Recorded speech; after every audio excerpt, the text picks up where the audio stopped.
Hello, একটা মণিপুর হারিয়ে গেছে, যারা পেয়েছেন তাড়াতাড়ি অফিসে জমা দিয়ে দেন।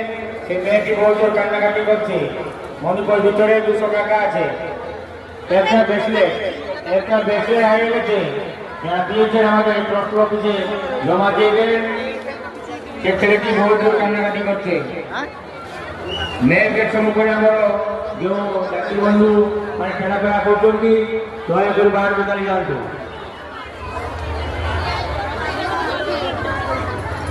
যে আমার বিপদায় উদাহরণ আমার 2 নম্বর পার্টি ঢাকা আছে, সেটা উদাহরণ আছে।